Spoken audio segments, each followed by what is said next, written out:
I would like to kick off with a question that when I was preparing myself for this, and I had to read up on some names and some issues and whatever.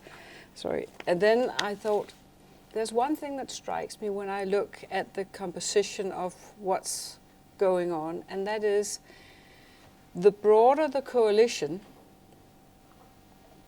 the better, under one circumstance, and that is that the work is thoroughly done and that everybody gets, an equal fair share of the agenda. How do you look at that? And can you give us some kind of insight in what is going on at the moment? Not behind us, but yes, in Germany. So I hope that the sound is working now. Okay. Yeah. So indeed, I mean, we are at a very important phase of the negotiations on the new coalition at the moment. As you may know, if you follow a little bit the German media, it has been announced that the parties will most probably this week announce the result of their negotiations. So in a way, it's also an awkward moment to speak about because we don't know yet the details of the negotiation of the result. We are waiting for it in the next days, let's say, in the course of this week. But what we know is that is a paper that has been presented by the parties some weeks ago, which was the result of the Sondierungsgespräche, of the first round of talks before the detailed negotiation started. And from this paper, which is public, which you can read, you can see that there are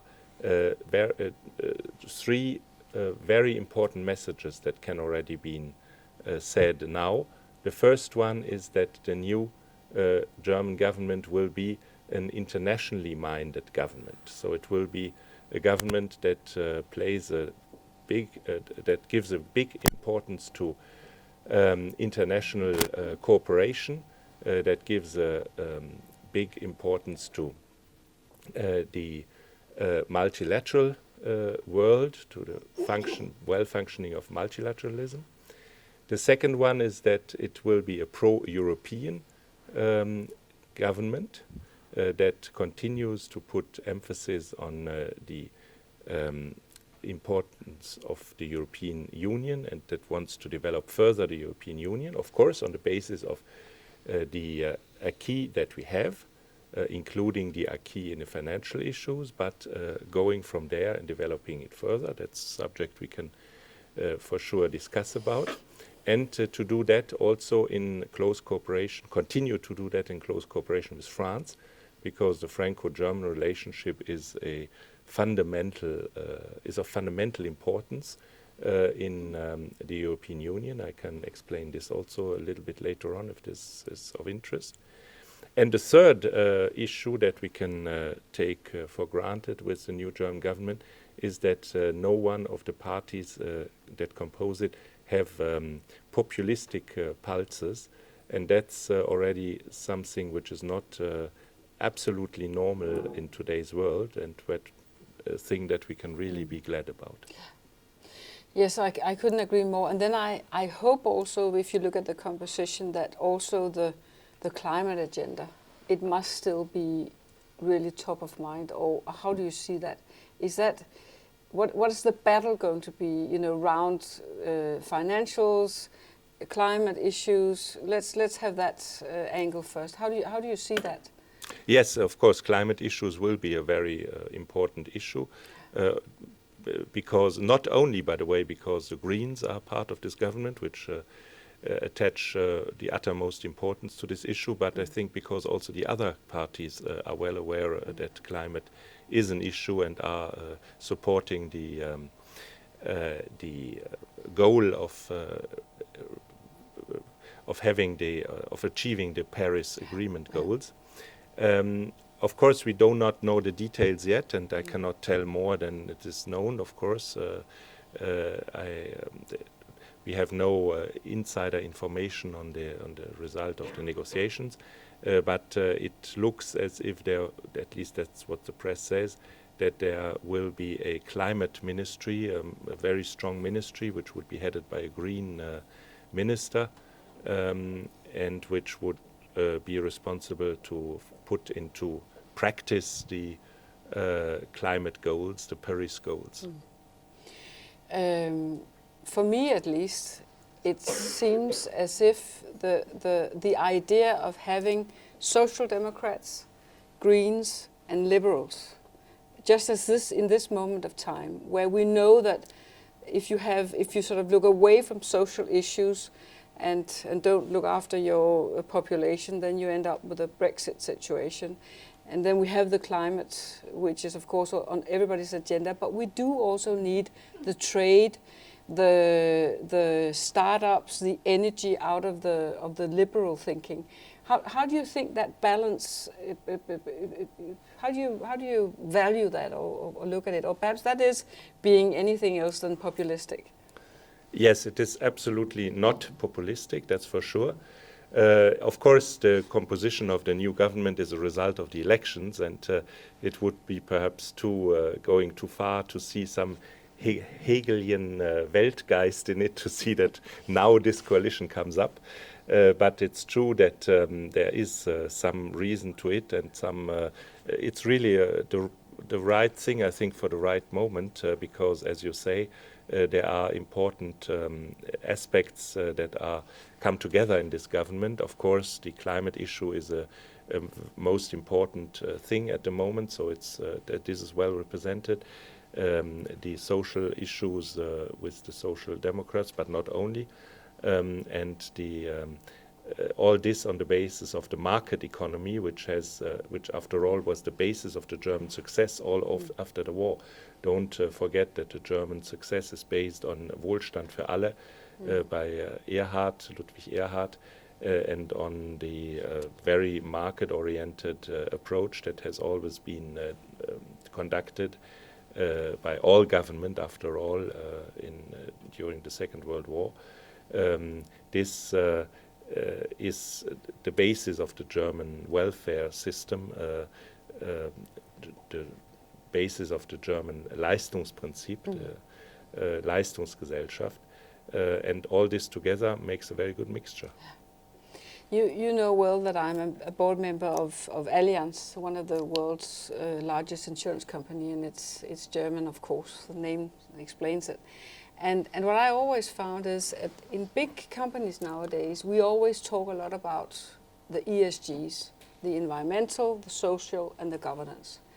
And for me, actually, this composition of this coming government is as if it's respecting exactly some of the same ingredients, because it's not an enemy of a liberal thinking to have a stable society.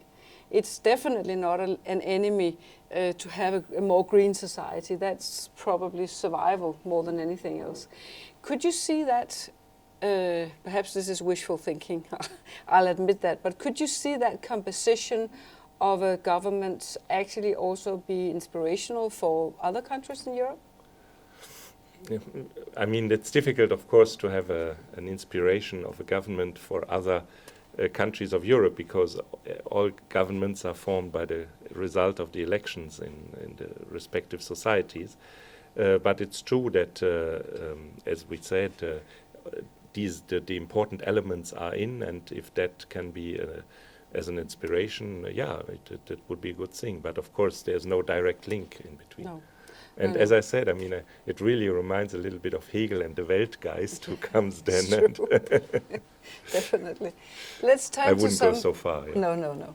But let's turn to some of the very difficult issues, and I'm sure the audience here, you're very well familiar where the really difficult issues are at the moment.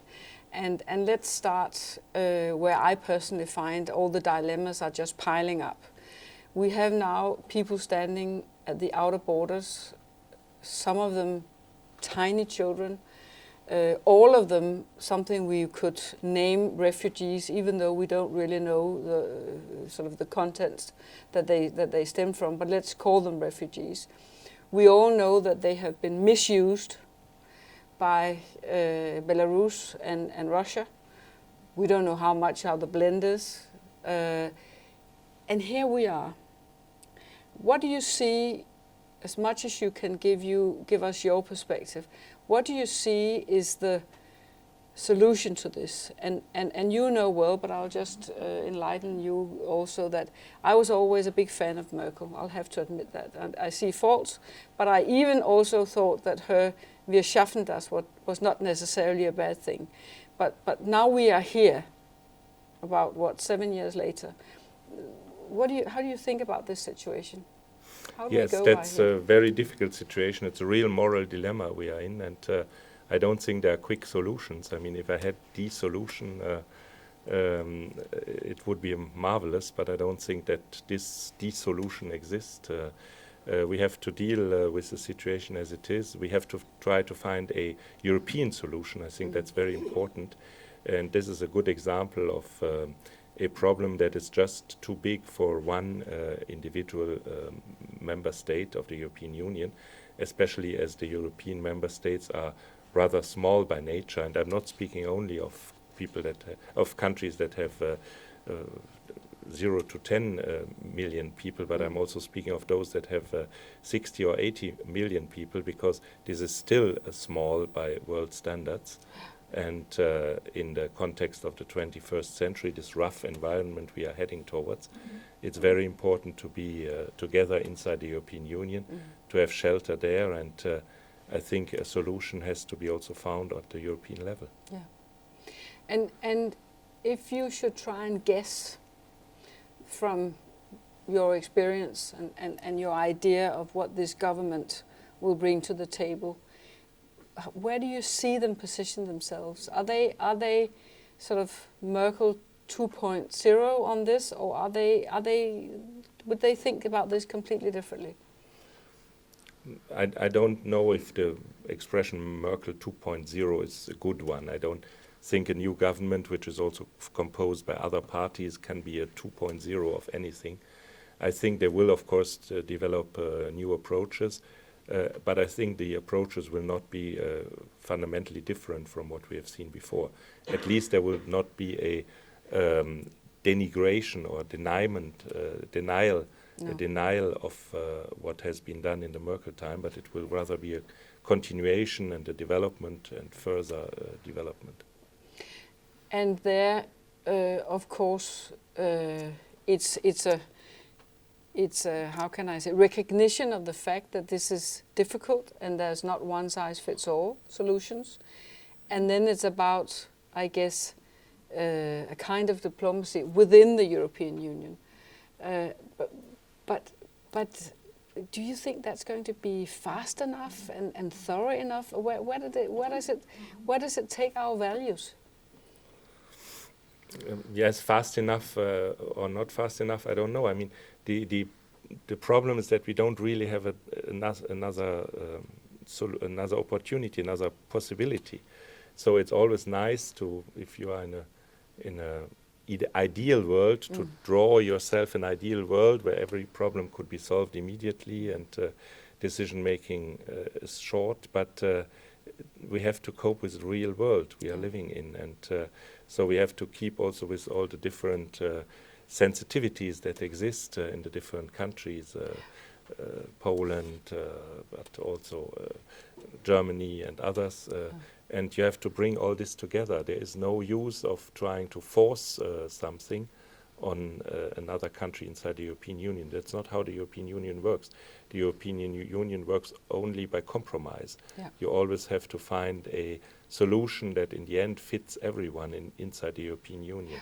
You cannot, and that's the basic difference between I mean, if one wants to do it, to go to a little bit a more theoretical level, that's the fundamental difference between an empire and the European Union. Some people in the East say sometimes we just left the Soviet Union and we then came to the European Union, but that's a completely wrong perception, because in an empire it's always the center that dominates the periphery, whereas in the European Union the political will comes from the periphery, and it's the political will from the periphery that forms the center and the political action of the center. And that's a very fundamental difference. And that's also, in a way, a weakness, or let's say a shortcoming of the European Union, which is, of course, less quick to make decisions. We had this before. But it's a thing we have to live with, because we do not want to have the other way around. We do not want a decision-making center that dominates everything. That's precisely not the model of the European Union. Now I'm going to try and push you a little bit on that. Because, I mean, it's pretty obvious for all of us that the union is the goodwill of all the members and the countries. But what when it comes to democracy, rule of law, the respect for the sort of the hierarchy in the lawmaking, that the EU law will always be above the national law for one single reason, otherwise, you know, it hits trade and everything. How do we deal with this? Because now we're moving from the outer border to the inner logics. How do you see that, and where do you think this government will position Germany in that dilemma? Yes, that's a very fundamental question that you are raising here, and it's very true that we have to build on our values. I mean, that's and the principles of functioning of the European Union, and it's without question that a principle like the primacy of European law in the areas that have been transferred to the European Union, because that's also a very important issue, and that's precisely the jurisprudence of the German Court of Constitution, which has sometimes been misunderstood, or perhaps also willfully misunderstood. So the German court does not say the German law is above the European law. But it says the European law is above the German law in those areas that has been transferred to the European Union. And this is, of course, a very fundamental principle that you cannot play with. And other, of course, the values of the European Union, human rights, the dignity of mankind, of the human being. This is the basis of everything, and that democracy and the rule of law, of course, and that has to be respected. And that's also the purpose of the different mechanisms we have developed inside the European Union in order to ensure this. The question is how you ensure it, and there we come back a little bit to the question we had before, that you probably need to have some pressure, and some of the mechanisms allow economic pressure, like, for instance, money fines. But on the other hand, you also, in the end, you also have to convince the people in the respective countries. And if you overdo it with the pressure, then it might backfire. It might indeed not lead to the fact that they respect the rule of law, but to the fact that they leave the European Union, and then thereby put the respect for the human rights even more at risk. So this is a delicate balancing act you have to do, and that's the key work of the diplomats, to try to get that balancing act right. Yeah. I sometimes, because people will approach me and the Europabevægelsen and say, you know, it's not efficient, all this blah, blah, blah, and all these different institutions in the European Union, and, you know, that's just not efficient. And I always argue that when it comes to especially politics, and especially big politics, perhaps slow cooking is better than fast food. And perhaps this disruption mechanism that we see in so many areas at the moment, things that we thought were in a special way, and then suddenly they turn upside down. Perhaps that's actually the beauty of the European Union, that it takes time, and it can feel very bureaucratic and so on, but it has a timing that makes sure that we really think about things. Well, how do you think about that, and is it always true? Yes, that's absolutely right, that slow cooking is better in this area in the long run. And this becomes especially clear when you include the time perspective, because in the short run, the dictatorial way of governing is more efficient. You can have quick decisions, and you can conduct projects quicker than otherwise. But in the long run, it has always proved to be less effective because it's not prone to correction of errors. Yes. The problem of monolithical power structures is that if the head, which is the only decision, the only decider, makes an error, there are generally no mechanisms that can correct it. No. Whereas in a democratic society, in a multipolar society, you generally have correction procedures. You can point out that this is an error, and then you can change course. And that's why in the long run, those systems are more effective. But in the short run, they are not. And that's a little bit the problem we face, But I just think it's so important that we keep talking about it. And that Absolutely. we keep showing exactly what you're saying. You know, it might look efficient, but it's probably leading us to wrong decisions, and that would be fatal in this magnitude. Absolutely. Can I also say, if any of you want to have a question, please raise your hand. There will be a space for 2-3 questions. So feel free if that is something you would like. We'll try and facilitate that. But I would like to turn to the other side of the outer border in 2 steps, and first talk a bit about my mother country, Britain, that I'm very worried about. And you can have ideas about Brexit one way or the other, but if you look at the situation right now, it just is, for me, looks very disturbing. And how do you look at it? What if I stand in Germany, what is the sort of the all-round attitude? Is it like, okay, that was their own idea, they can just deal with it themselves, or what is the sentiment? Well, it's very difficult, of course, for me as a German diplomat to make any comment on this issue, because this is, of course, a decision that has been taken by the British people. But I remember very well a statement that was done, I think, by Michael Heseltine immediately after the referendum, where he said that it was the heaviest and the most severe self-inflicted loss of influence that a country ever had in peacetime. This is not me saying it. I think it's Michael Heseltine. I don't have the quotation by heart, but he said in this direction, and I find this a very thought-provoking thing. That's also what I take away when I talk about this with people in Germany, that they are very sad about it. They're actually more sad and worried for their fellow Europeans than anything else. And that is, I guess, reflected in that comment.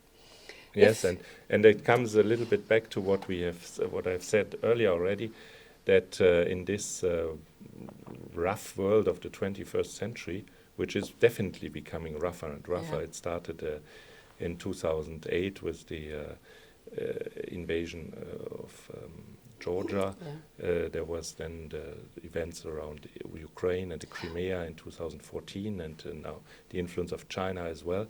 So this is becoming a very rough world, and so we have to see how we can protect our interests, keeping in mind, as I said, that we are all, including Germany, relatively small states by world standards, and that we can most probably a crucial sentence from this paper that has been published, I said, on the 15th of October, which was the result of the pre-negotiations, and there it says, I read it in German, I translate it afterwards: Das transatlantische Bündnis ist dabei ein zentraler Pfeiler und die NATO unverzichtbarer Teil unserer Sicherheit. So the transatlantic alliance is therefore a central pillar, and NATO a an indispensable part of our security. So that is not disputed by no one in this in the new government, by no one in the old government. No. The issue that has to be discussed is how the European Union comes in addition to that, can complement this, and that's why in another area of this paper they speak of die strategische Souveränität Europas wollen wir erhöhen. We want to enhance the strategic sovereignty of Europe. So we have these two elements. We have the European Union and we have NATO. And they are not at all contradictory. It's not the one or the other. It's both together. Sure. And the question, of course, that has to be devised now is how to bring this about, how to bring them, to make them cooperate in the best way, so that we can defend our interests and our values also in this rough world of the 21st century. For me, it's pretty obvious that NATO was created when America was like the top of the pops in many ways, and Europe was not. I mean, we were more or less damaged, all of us, by war and everything. And it was a natural kind of setting things together after that situation. But things have changed since then, and especially during the last years. And this is not putting words into your mouth, this is my opinion. I think that the fact that we are leaning only, I'm not in Europe now, I'm in Denmark, the fact that we seem to lean only on NATO and less on the European community, for me is completely without any logic. And this is why, of course, we as a European Union, we're pushing for not necessarily a referendum on the question of the exemption, but to have a debate, to enlighten people on what is really the situation. How does this work in reality? So that everybody can find themselves knowing what is actually going on. So yes, because especially in the present conflicts, which are generally hybrid conflicts, you have to have a large toolbox of measures. Yes. It's not peace or war. It's always somewhere in between. Hopefully, to stay that it stays this with attacks, but hybrid attacks. Yeah. And you see parts of it already. You spoke about the refugee issues at the Belarus borders. This is part of this picture already. And in a hybrid conflict, you need much more instruments than just military instruments. You need the whole toolbox of instruments. And there the European Union can play a very important role. Including also, by the way, in some military aspects, because military issues are not excluded from the European Union anymore. But I would say that the main focus of the European Union is not on military issues. It's to put at our disposal the whole panoply of the instruments to resolve conflicts. Also in the digital world, for instance, cyber attacks. It's a civil security issue, really, right? Yeah, and therefore we need to strengthen the security role of the European Union, which might include military aspects, but where military aspects are only one part of the picture. And this doesn't at all put into question the role of NATO. No. We have no difference between Germany and Denmark or other countries on this issue. And if you ask NATO, if you ask Mr. Stoltenberg, then he would say, oh yes, please, we want you to be more united on these issues because it makes everything, easier at the end of the day. Can I ask you also slightly on this cybersecurity? I mean, now we have here in Denmark a situation with Vestas, the windmill producer. How is that viewed from Berlin? I mean,